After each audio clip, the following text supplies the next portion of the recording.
white fabric a stark contrast to the chaos of the hospital ward. At 28, she was the youngest charge nurse in St. Mary's Medical Center, a small hospital in rural Ohio.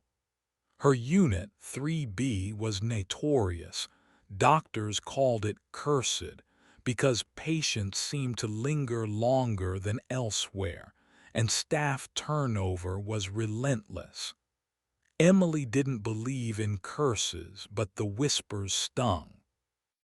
She clawed her way through nursing school while raising her younger brother, Jake, after their parents died in a car crash. Failure wasn't an option. Yet Dr. Raymond Caldwell, the hospital's chief of staff, made her life hell. A man in his late 50s with a penchant for power, he'd singled out Emily's unit for every shortfall, blaming her for delays, budget overruns, and even patient complaints she couldn't control. His latest move was a performance review that threatened her job, citing inefficiency. Despite her 16-hour shifts and flawless patient care records. That morning, Emily walked into 3B to find her team, nurses Mia, Lucas, and Hannah huddled around a flickering computer screen. Another system crash. Supplies were low and Caldwell had rejected her request for more IV pumps. "He says we're wasting resources," Mia muttered, her voice tight. Emily bit her lip, her hazel eyes scanning the ward. Mrs. Larson, a 72-year-old with pneumonia, coughed weakly in bed 12.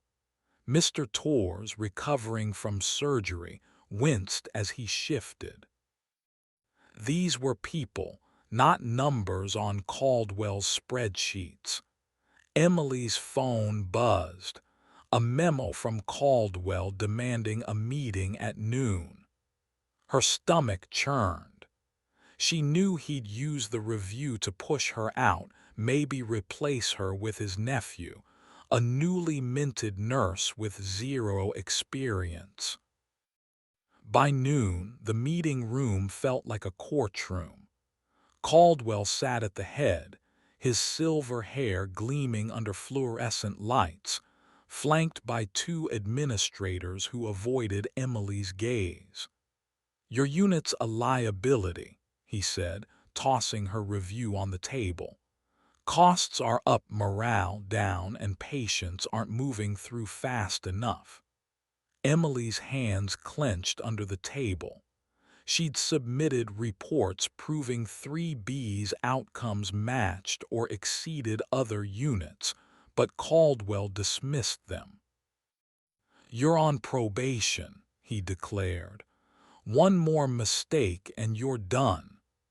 As she left, she overheard him chuckle to an administrator about clearing out dead weight. Back on 3B, Emily rallied her team. They worked late, double-checking charts, soothing patients, and jury-rigging equipment. Lucas, usually quiet, spoke up. "Why don't we fight this? He's got no grounds." Emily hesitated. Confronting Caldwell could end her career, but letting him win meant abandoning her patients. That night she stayed up, drafting a plan. She'd document everything, every ignored request, every unfair critique. If Caldwell wanted a fight, she'd give him one. But she'd do it her way, with evidence, not anger. The hospital wasn't just a job, it was her home, and 3B was her family. Emily's plan took shape in stolen moments between shifts. She began keeping a meticulous log, dates, times, and details of every interaction with Dr. Caldwell. She noted his refusal to approve new monitors, despite patient overload, and his habit of redirecting resources to his favored units. Her team noticed her intensity. Hannah, the newest nurse, offered to help, sneaking photos of outdated equipment when Caldwell wasn't around. Lucas tracked patient recovery stats, proving 3B's outcomes were solid despite the constraints. Mia, the most outspoken, suggested going to the hospital board, but Emily wasn't ready. "We need airtight proof," she said, her voice steady but eyes tired. She hadn't slept properly in weeks. One evening, Emily found Mrs. Larson struggling to breathe. The ward's only functioning ventilator was in use, and Caldwell had denied her request for a backup. Emily improvised, using a manual bag valve mask while Lucas called for a transfer. They stabilized Mrs. Larson, but the close call shook Emily. She added it to her log. October 12, 2023, 8:47 p.m. Ventilator shortage nearly cost patient life. That night, she confided in Jake over dinner. At 19, he was studying engineering and saw her fight as a puzzle. "You're building a case," he said, pushing his glasses up. "Like a lawyer, you need allies." The next day, Emily approached Dr. Natalie Brooks, a kind-eyed surgeon who'd always treated 3B fairly. Over coffee in the cafeteria, Emily shared her concerns, keeping her voice low. Natalie frowned. "Caldwell been cutting corners for years, but no one calls him out. He's got the board in his pocket." She promised to quietly spread the word among other doctors. Emily felt a spark of hope but knew the risk. If Caldwell caught wind, he'd crush her. A week later, disaster struck. A flu outbreak flooded 3B, and Caldwell ordered Emily to discharge patients early to free up beds. She refused, citing medical ethics, and he stormed into the ward, berating her in front of her team. "You're not a doctor," he snapped. "Do your job or lose it." Patients watched, wide-eyed, as Emily stood her ground. "My job is to keep them safe," she said, her voice shaking but firm. Caldwell left, but the tension lingered. Mia whispered, "You're braver than I am." Emily didn't feel brave, just desperate. By month's end, Emily's log was a thick binder of evidence. She caught Caldwell redirecting 3B's budget to renovate his office. She had emails, photos, and testimonies from her team.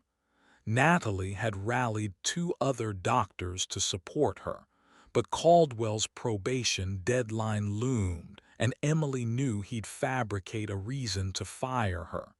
She needed a bolder move, something to force the board's hand. As she tucked Mrs. Larson in, the old woman grabbed her hand. "You're fighting for us," she said. "Don't stop." Emily nodded, resolve hardening. She'd take this to the top, no matter the cost. Emily's binder grew heavier each day, a silent weapon against Caldwell's tyranny. She'd added patient testimonies, like Mr. Torr's account of delayed pain meds due to supply shortages. Her team worked in quiet solidarity, their trust in her unshakable. But the hospital's atmosphere was suffocating. Whispers about 3B's curse spread, fueled by Caldwell's allies. Emily overheard a tech call her "that stubborn nurse" in the break room. She ignored it, focusing on her patients. A young mother, Clara Evans, arrived in 3B with a severe infection. Emily stayed late, adjusting IVs and reassuring Clara's husband, Tom, who clutched her hand like a lifeline. Moments like these reminded Emily why she fought. Caldwell's next move was subtle but vicious. He reassigned Lucas to night shifts on another unit, claiming staff optimization. Emily saw it for what it was, an attempt to fracture her team. Lucas was furious but complied, leaving 3B short-staffed. Emily and Mia covered his shifts, their exhaustion mounting. Hannah, barely 22, started making small errors, mixing up charts, forgetting to log vitals. Emily corrected her gently, but the pressure was breaking them all. She met Natalie again, this time in a deserted parking lot to avoid prying eyes. "I've got 3 doctors willing to back you," Natalie said. "But you need hard evidence of misconduct, not just mismanagement." Emily handed her copies of her log, her hands trembling. "This is everything." Back home, Jake helped her organize the data. He'd created a spreadsheet cross-referencing Caldwell's budget decisions with patient outcomes. "Look," he said, pointing to a spike in readmissions after Caldwell's early discharge orders. This could nail him. Emily's heart raced. If she presented this to the board, it could expose Caldwell's negligence. But the board was his domain and she was just a nurse. Doubt crept in, but Jake's voice cut through. "You've got this, Em. You're not alone." The next day, Emily found a memo on her desk. Caldwell had scheduled a surprise audit of 3B. Her pulse quickened. Audits were his weapon. He'd use any minor infraction to justify firing her. She rallied Mia and Hannah, and they scrubbed the unit spotless, double-checking every chart. The audit team, led by Caldwell's crony, Administrator Paul Decker, arrived at dawn. They nitpicked everything: a missing signature, a delayed med order. Emily stood tall, answering every question with calm precision. Decker left without comment, but his smirk told her everything. Caldwell was closing in. That night, Emily sat with her binder, her resolve wavering. She thought of Clara, now recovering, and Mrs. Larson, who'd called her a fighter. She couldn't quit. Natalie texted, "Board meeting in 2 weeks, be ready." Emily knew this was her chance. She'd present her case, expose Caldwell, and save 3B, but the risk was enormous. If she failed, she'd lose everything. She closed her eyes, picturing her patients, and made her choice. She'd fight, no matter what. The board meeting loomed like a storm on the horizon. Emily spent every spare moment preparing, her dining table buried under papers. Jake helped her rehearse, playing devil's advocate with questions the board might ask. "What if they say you're exaggerating?" he prodded. Emily's response was sharp. "The numbers don't lie." Her binder now included patient readmission rates, equipment failure logs, and emails where Caldwell dismissed her requests. Natalie's allies, Dr. Brooks, Dr. Patel, and Dr. Nguyen, had signed a letter supporting her claims, a risky move that could cost them their own standing. At the hospital, tension was palpable. Caldwell's audit had flagged minor issues, but he'd spun them into a narrative of incompetence. He called an emergency staff meeting, singling out 3B in front of the entire hospital. Some units, he said, his eyes on Emily, fail to meet basic standards. Mia gripped Emily's hand under the table, her nails digging in. Emily kept her face neutral, but inside she was boiling.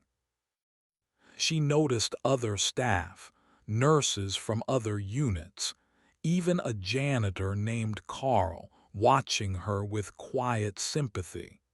She wasn't as alone as she'd feared. Clara Evans, now discharged, sent Emily a thank you note. "You saved my life," it read. Emily tucked it into her binder, a reminder of why she couldn't back down, but Caldwell escalated. He cut 3B's budget further, forcing Emily to ration supplies. When a monitor broke, she had to borrow one from another unit, humiliatingly negotiating with a smug charge nurse. Hannah, overwhelmed, nearly quit, but Emily pulled her aside. "We're a team," she said. "We'll get through this." Hannah nodded, tears in her eyes, and stayed. The night before the board meeting, Emily couldn't sleep. She sat on her porch, the Ohio air cool against her skin. Jake joined her, handing her a coffee. "You're like Mom," he said softly. "She never gave up either." Their mother had been a teacher, fierce in her defense of her students. Emily felt her strength now steadying her. She'd face the board with facts, not fear. The meeting was held in a sterile conference room, the board members, mostly older men in suits, seated like judges. Caldwell presented first, his voice dripping with authority as he cited 3B's failures. Emily's turn came. Her hands shook as she stood, but her voice was clear. She laid out her evidence: the budget cuts, the equipment shortages, the patient risks. She held up her binder, pages tabbed and highlighted. "This isn't about a curse," she said. "It's about choices, choices that put patients at risk." Natalie nodded from the back, and Dr. Patel stood to corroborate her data. The board chairman, Mr. Ellison, leaned forward, his expression unreadable. As Emily sat, her heart pounded. She'd done all she could. Now it was up to them. The boardroom fell silent after Emily's presentation. Mr. Ellison, the chairman, adjusted his glasses, his face still unreadable. Caldwell shifted in his seat, his confident smirk faltering. Emily's binder lay open on the table, its pages a testament to months of quiet rebellion. She'd expected pushback, maybe outright dismissal, but the board members were flipping through her evidence, murmuring to each other. Dr. Patel spoke next, his voice calm but firm, confirming the equipment shortages and their impact on patient care. Dr. Nguyen added her own account of Caldwell's favoritism toward other units. The air felt charged, like the moment before a storm breaks. Caldwell tried to regain control. "This is a distraction," he said, his tone sharp. "Nurse Harper's unit has been underperforming for years. She's deflecting blame." But his words lacked their usual bite. Emily caught Mr. Ellison's eye, and for the first time she saw curiosity, not indifference. The meeting adjourned with a promise to review her evidence. As Emily left, Natalie squeezed her arm. "You shook them up," she whispered. "That's a start."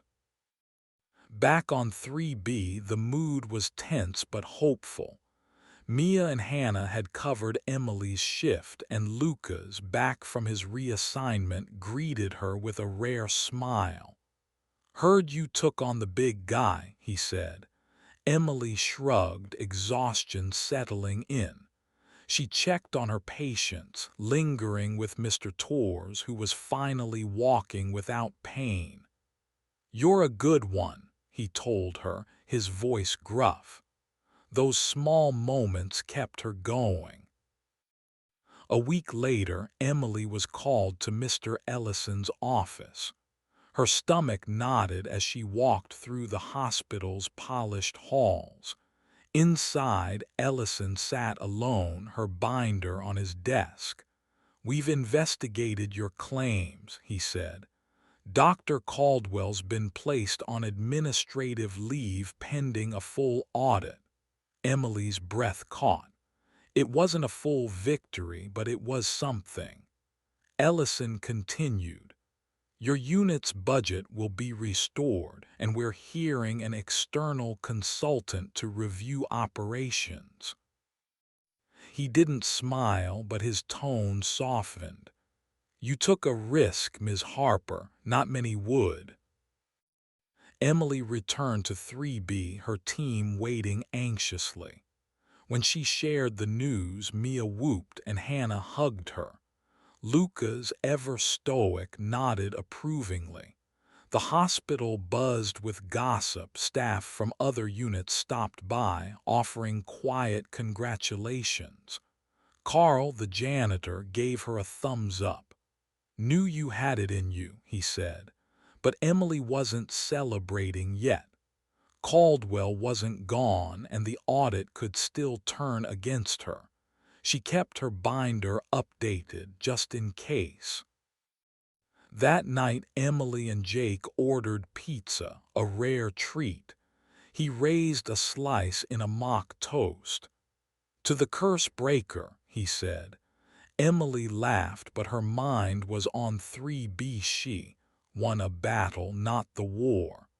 Her patients needed her, and she'd fight for them until the end.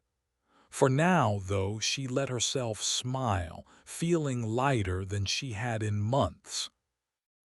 The hospital felt different after Caldwell's suspension. Staff whispered in hallways, and 3B's curse nickname faded as other units began sharing their own grievances. Emily's victory had cracked open a door, and people were peering through. Her team worked with renewed energy, their trust in her absolute. Mia took charge of ordering new supplies, while Hannah started a log to track equipment maintenance. Lucas, back on 3B permanently, suggested a staff rotation to ease burnout. Emily approved it, marveling at how her team had stepped up. Patients noticed the change too. Mrs. Larson, now stronger, gave Emily a handmade card that read, "Our guardian angel." But the audit loomed. The external consultant, Ms. Deborah Klein, was a no-nonsense woman in her 40s, her briefcase stuffed with spreadsheets. She spent days on 3B, observing workflows and interviewing staff. Emily felt exposed, like a student under a microscope. Klein was thorough, questioning everything from med administration to charting practices. One afternoon, she pulled Emily aside. "Your unit's outcomes are impressive given the constraints," she said, her tone neutral. "But I need to see your process for prioritizing patients." Emily walked her through their triage system, her voice steady despite her nerves. Klein nodded, jotting notes. Outside work, Emily leaned on Jake. He started calling her General Harper, teasing her about her march against Caldwell. Over dinner, he showed her a graph he'd made, tracking 3B's improved metrics since the budget restoration. "You're winning," he said. Emily wasn't so sure. Caldwell still had allies, and the board hadn't ruled on his fate. Rumors swirled that he was lobbying to return, claiming he'd been unfairly targeted. Emily's binder, now a second volume, included these rumors, backed by staff testimonies. One evening, Clara Evans visited 3B with her husband, Tom, bringing cookies for the staff. "You gave me back my life," Clara said, hugging Emily. Moments like these fueled her, but trouble brewed. Paul Decker, Caldwell's loyal administrator, began shadowing 3B nitpicking procedures. Emily caught him tampering with a med cart, claiming it was out of order. She reported it to Klein, who added it to her audit. Decker's hostility was a reminder. Caldwell's influence lingered. As the audit's deadline neared, Emily prepared a final report for Klein, summarizing 3B's progress. She included patient feedback, staff suggestions, and Jake's graphs. The night before submission, she sat with her team, sharing the cookies Clara had brought. "Whatever happened," she told them, "we did this together." Mia raised her coffee cup. "To 3B," she said. Hannah and Lucas echoed her. Emily felt a lump in her throat. This wasn't just about saving her job, it was about proving 3B's worth. The next day, she handed Klein the report, her heart pounding. The consultant's expression gave nothing away, but as she left, she said, "You've built something strong here." Emily hoped the board would see it too. Deborah Klein's audit report landed like a quiet bombshell. Emily was summoned to the boardroom a week later, her binder tucked under her arm like a shield. Mr. Ellison and the board sat in their usual formation, but the air felt less hostile. Klein stood at the front, her laptop open. "Unit 3B," she began, "has faced systemic underfunding and leadership failures, yet maintains above-average patient outcomes." Emily's breath caught.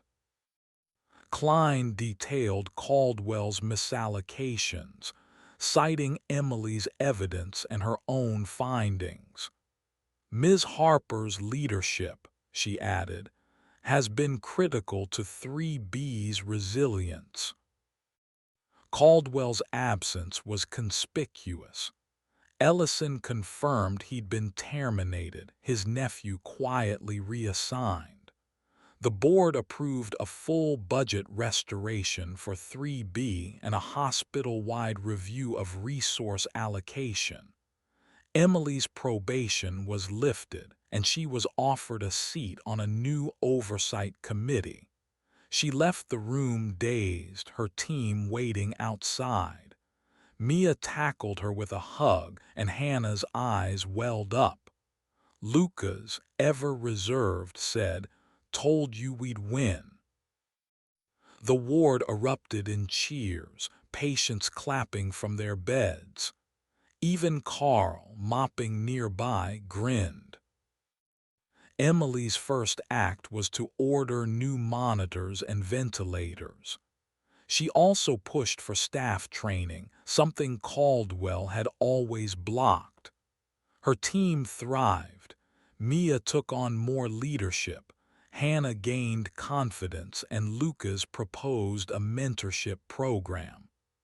Patients like Mr. Torres, now discharged, sent letters praising 3B. The curse was gone, replaced by a reputation for grit and care. Other units began asking Emily for advice, and she shared her strategies freely. remembering Natalie's support. But scars remained.